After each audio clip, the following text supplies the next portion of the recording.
Some people have grass in their backyard. We have reef. Our balcony is just up there on the bow, and our sails are our mode of transport. We don't need a car out here. This is our floating home, glistening in the crimson sky as the droplets of dew slowly dry by the rising sun. On this episode, we're sailing you to this tiny sandy patch in the Coral Sea. This is sort of what an average day looks like for us since moving on board our forever moving home. Welcome on board Tucana, our 50-foot yacht. Today we are on the Great Barrier Reef. Let's dive in on the map and show you where we are. If you've been following our Aussie sailing adventure, this morning we're hatching a plan to get to this tiny patch of land at Walker Reef. We've been waiting for this perfect weather for weeks and we think it's finally arrived. So let's hash out a plan together. John and I are hoping there is another vessel out there just in case something happens. There's not really much written about Walker Reef, hey? No. It is the smoothest of days, but we've managed to sail. The wind's just picked up a little bit, so we've got... I swear John's wearing clothes right now. No, I'm not. A close hold, 10 knots of breeze, and then about 5 or 6 knots. What are you drinking there? Cold, very, very, very strong coffee with milk that's sat in the sun for about 3 hours. Have you been to the toilet today? Christina. I don't know anything about Walker Reef. Well, I just googled this, and there's some reef. We're just checking it out also on Google Maps just so we can look out for bommies when we get there. For the sake of understanding this brief, bommies are masses of coral that can protrude from the water. To put it bluntly, you don't want to hit one. So we're going to have to be on the lookout when we finally arrive. It looks really clear. It does, hey. We've been living on board now for just over 3 months, but we're still learning the ropes. When we sail, John and I work as a team. I'm usually always on the lines on the forward winches, while John mostly steers the boat. Our hands, our minds, and our bodies have become more resilient out here. As with our sails, we capture the wind, and that's getting us to Walker Reef today. We're almost there. Now let the river flow deep into the ocean all the time you go. You are moving with emotion. Let the river flow. Can you hear it whisper? It goes by so slow, like a solitary drifter. So as we approach the reef, this is the moment we really need to concentrate because a brief moment of distraction could be catastrophic because of those underwater cities that hide beneath the water's surface. Getting close now, and John just has asked me if my glasses are clean so I can see the bommies. Because the polarized lenses cut through the glare. Give them a quick clean. How's that? So from this view, you can see they're like landmines all around us. So now's probably a good time to put the phone away. But this is the juiciest part. That looks like reef to me. See how it's light brown? There are quite a few bommies in this area, so I'm just looking out for them, making sure that we don't get close to any, obviously, and then I'll have to turn around and tell John so that he can hear me.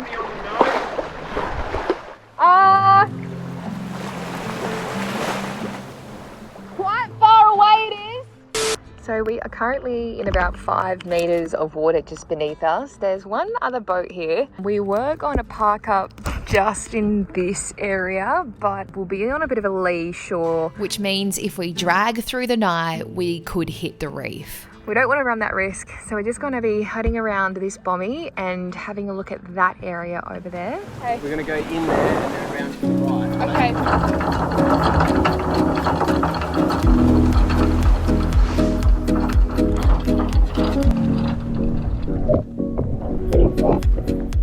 Being off-grid, this remote makes you feel really small, insignificant and vulnerable, but alive. You can't rely on anyone for help, so you have to think of all the possibilities of what could possibly go wrong. Well, at least that's how John and I think, and that's how we feel about this level of remoteness. It's now midday. We're planning on staying out here for a few days at least, so one of our must-dos is to dive on the anchor, making sure it's set properly and that it didn't land on its back or its sides. This this here is a good sign. The anchor's here. There's a fair bit out. I don't think it's going anywhere, and I don't think we need to put more out. It is honestly like a swimming pool here. Oh, it's so cleared out of here. It's out of control. Yeah. We got time on our side. When I stay. All right, we have arrived. We've parked up. Takana is in paradise.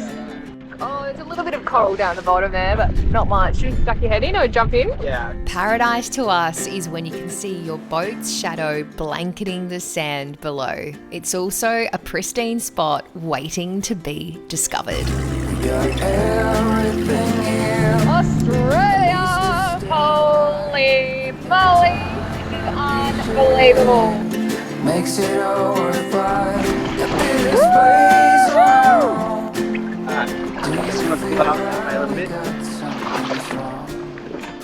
This has got to be one of the coolest things I've ever done. And I saw you walking the line. So we've just come to explore this beautiful cay. It's currently very low tide, but as you can see, I don't know if it's still a cay because the sand doesn't protrude from the water, but it is so phenomenal here. A little nerve-wracking getting in actually. Just trying to find all those bombies and try to direct John and film. There was like so much happening. It was pretty intense. We just met this other beautiful couple just next to Takana. We're the only two boats out here on this cay. And it was really nice to see their boat just covered in tomato plants at the back. All these little cute cherry tomatoes. It makes me want to have a little herb garden on board Takana. It's low tide. We thought we'd quickly check out this cay and then we're going to get our snorkels on. And we've also heard that there are some beautiful Nemos, like little clownfish here too, so we'll try and find some for you. I saw you walking the line.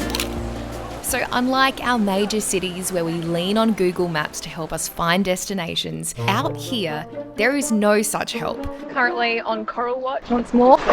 No one has mapped the best coral. Careful of that one.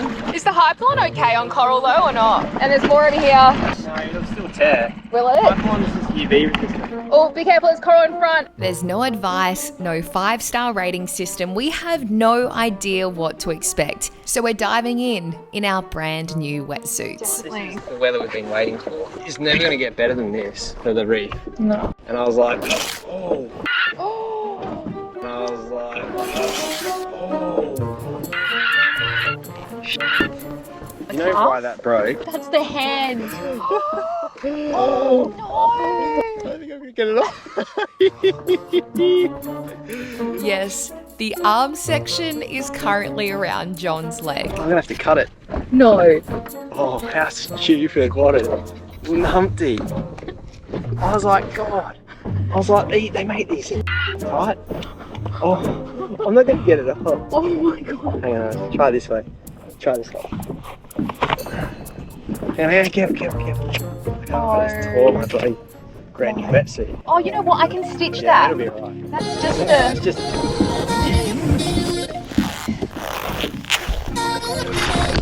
When we dived in, the coral was really hit and miss. In some sections, the underwater cities were like ghost towns, just the skeletons of the once living organism.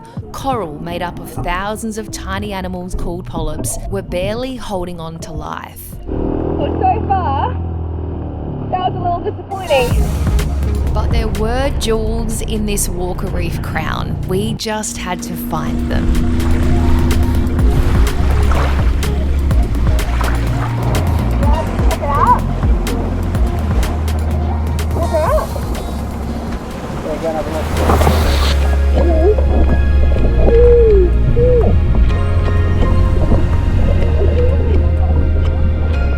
It's amazing how just a few hundred meters makes such a difference on these reefs.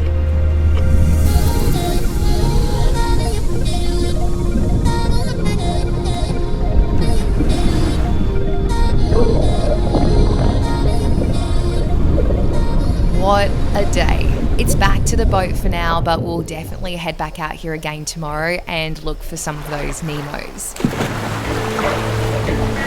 With the water this clear, we're going to check Takana's hull. Oh, you didn't put the swim ladder down.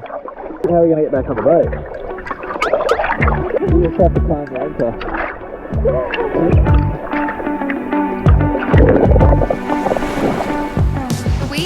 we found Takana back in Melbourne at the very start of our trip while she was on the hard stand. So I guess this is what around 3 months of growth looks like in the tropics. There's hardly any growth on it.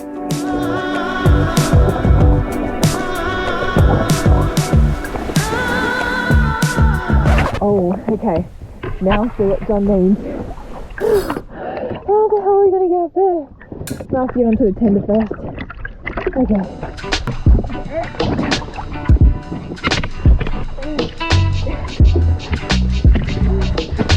Yeah! Oh my... How did you do that? Ready? Got it! Well done. How is the Serenity?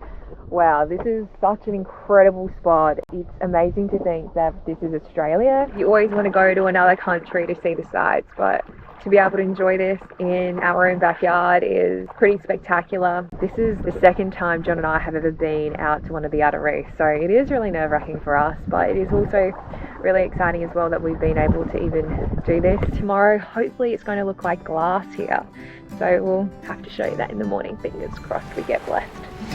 I got the curtains up. I guess it would be nice if you could interrupt. Over the next 4 days, we took things slow. We made precious memories, soaking up every single second away from the chaos of life. We exercised on our balcony, showing our bodies gratitude. Feels like I've been here 1,000. And we showered under the sky and even made a fortress to fend off the blistering sun. Why'd you set up out here? Cubby house. Looks great. Looks homey. The days began to roll into one. Good morning. Hi. How are you today? So the other day I made some banana cake. I had a bit of that for breakfast today. And as for the swell, It is so rolly. It's just coming up to high tide, that's why it's so rolly. So yeah, coffee. Coffee is ready. Oh my god, how much coffee? Always too much and I never learn. Well, I did some stretches this morning and I should do that more often because I felt good after that. I'm going to do some work today too. Okay. looking at the swell and wanting to stay here a little longer, John also got to work, making the perfect stern anchor. If the stern anchor holds us into the swell tonight and we get a good night's sleep, then it might be alright to stay out here for a couple more days when the wind picks up. I bought that reel of silver nylon spliced up, an eye splice for it, and then attached it to the chain to the sand anchor and just put a marker on the end, as you can see. Just lets people know we've got a stern anchor out and helps us retrieve it if it gets stuck. What were you saying about the other people here? If they swing around and we stay straight, we know it's working. So. And as the days passed us by, we had new neighbours. There were now 5 of us anchored up at Walker Reef.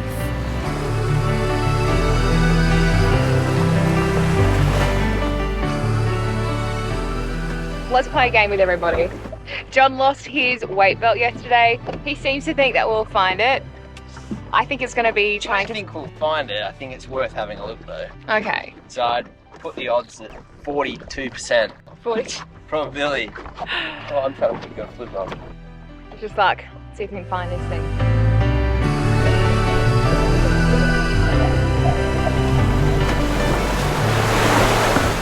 While there is a weight belt still sitting somewhere here on the seafloor, so too is a piece of our hearts. Walker Reef reminds us all that life is a journey, so make waves.